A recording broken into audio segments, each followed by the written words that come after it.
इस वक्त बड़ी खबर महाराष्ट्र से है, जहां परमवीर सिंह पर महाराष्ट्र के गृह मंत्री का बयान। परमवीर सिंह ने पूरी जिंदगी पुलिस में बिताई है, ये कहा है दिलीप पाटिल ने। अब परमवीर को खतरा लग रहा है, बड़ी हैरानी की बात है, ये कहा है दिलीप पाटिल ने। और परमवीर सिंह को लेकर पूरी जिंदगी पुलिस में ही बिताई है और पुलिस से ही खतरा महसूस हो रहा है। अब परमवीर को खतरा लग रहा है, ये कहा है। लेकिन जिस तरीके से उनका स्टेटमेंट है, क्या सीधे सीधे इसी तरीके से लिया जाना चाहिए या और भी सवाल उठ सकते हैं? क्योंकि आरोप तो बहुत तरीके के लग रहे हैं कि वो भागे नहीं, भगाए गए हैं। फिलहाल उन्होंने कहा क्या, सुनिए आप जरा।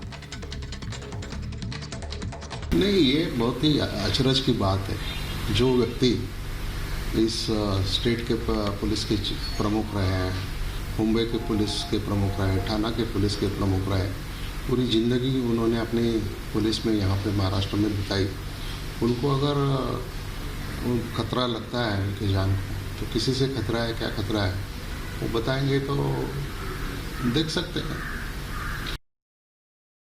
एशा कोटक इस वक्त हमारे साथ है। एशा, हम गृह मंत्री को इस वक्त सुन रहे थे, उनके बयान के बाद एक और सवाल मेरे जहन में ये है कि परमवीर को हमें लगता है कि शायद सब कुछ मालूम है कि उनके साथ सुलूक क्या होने वाला है, उन्होंने क्राइम क्या किया है तो पता है, लेकिन सुलूक आगे चलकर क्या होने वाला है, शायद डर की वजह यही है।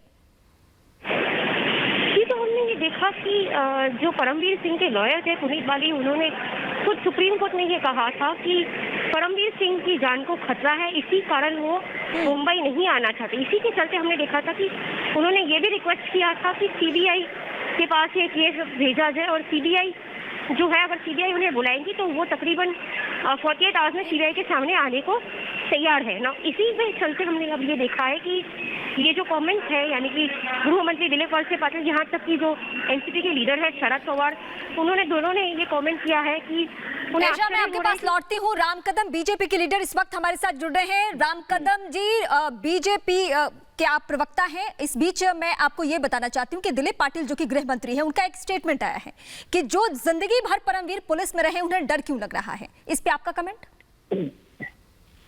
देखिए, इस मंतना के आरंभ में मैं कह दूं कि हम किसी भी प्रकार के भ्रष्टाचार का या आपराधिक मामलों का समर्थन हम कतई नहीं करते, और इस बात को स्वीकार करते हैं कि जांच एजेंसियों को, चाहे वो मंत्री हो, गृह मंत्री हो या कोई अफसर हो, सभी ने जांच एजेंसियों को सहयोग करना अपेक्षित है। अगर कुछ किया नहीं है तो डर किस बात का, ये पहला बिंदु।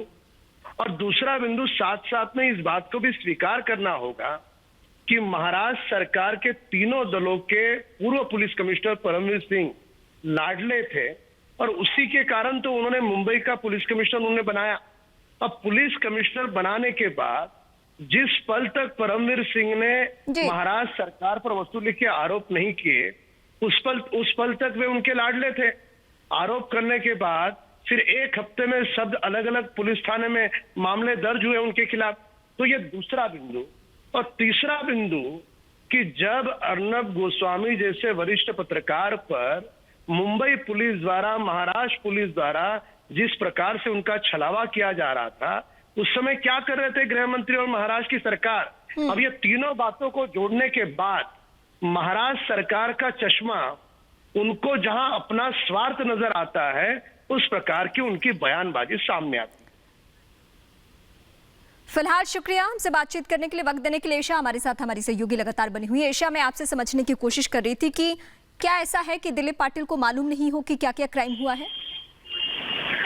जी, ये तो जायज है कि जो महाराष्ट्र गवर्नमेंट है, उनके सामने ये जितने भी क्राइम किए गए वो आ गए थे, क्योंकि हमने ये देखा था कि इससे पहले भी जो है महाराष्ट्र गवर्नमेंट ने डिसाइड किया था एक स्टर्न एक्शन लिया जाएगा परमवीर सिंह के अगेंस्ट, क्योंकि परमवीर सिंह जो है डीजी होमगार्ड होने के बावजूद काफी टाइम से ऑफिस में नहीं थे। यहाँ तक कि 230 दिन से ज्यादा हो चुके हैं जहाँ पे परमवीर सिंह ऑफिस में नहीं थे। इसी के चलते हमने देखा था कि महाराष्ट्र गवर्नमेंट ने खुद उनकी सैलरी जो है वो भी रोक दी गई थी। यहाँ तक कि जब अब्सकॉन्डर की प्रोसीजर शुरू हुई थी परमवीर सिंह की किला कोर्ट में, उसके पहले ही जो हमने देखा था कि परमवीर सिंह को अब्सकॉन्डर घोषित करने के लिए महाराष्ट्र गवर्नमेंट के सोर्सेज ने ये खुद कहा था कि वो एक प्रोसीजर शुरू कर रहे हैं जहाँ पे वो आईडी मिनिस्ट्री के पास जाएंगे और उनसे कोशिश करेंगे ये फाइंड करने की कि परमवीर कहाँ है। अगर उन्हें वो नहीं मिल पाए तो उसके चलते उन्हें एब्सकॉन्डर घोषित किया जाएगा।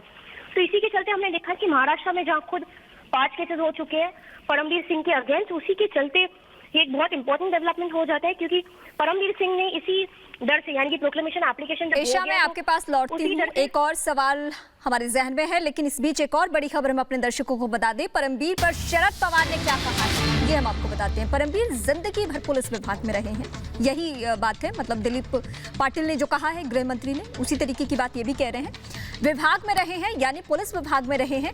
परमवीर पुलिस के अहम पद पर रहे हैं। अब परमवीर को डर लग रहा है। दोनों समान सी बात है, एक ही तरीके की बात है। और एशा हमारे साथ लगातार बनी हुई है। एशा, शरद पवार हो या फिर दिलीप पाटिल, अब ये कहने का मतलब क्या समझ में आ रहा है कि उन्हें डर क्यों लग रहा है? क्योंकि हम अब ये समझना चाहते हैं कि एक तो परमवीर सिंह पे काफी आरोप लग चुके हैं महाराष्ट्र में, उनके अगेंस्ट 5 केसेस है, जहां तक कि हमने देखा 4 केसेस जो वो तो एक्सटॉर्शन के केसेस है। परमवीर सिंह के अगेंस्ट एक एट्रोसिटीज का केस है, उसी के चलते उनके अगेंस्ट एक प्रोक्लेमेशन एप्लीकेशन ऑलरेडी बड़ा मामला है, संजीदा मामला है। एक बार फिर से मैं आपका रुख करूंगी एशा, फिलहाल शुक्रिया। तो परमवीर के आने का इंतजार, यानी वो पुलिस के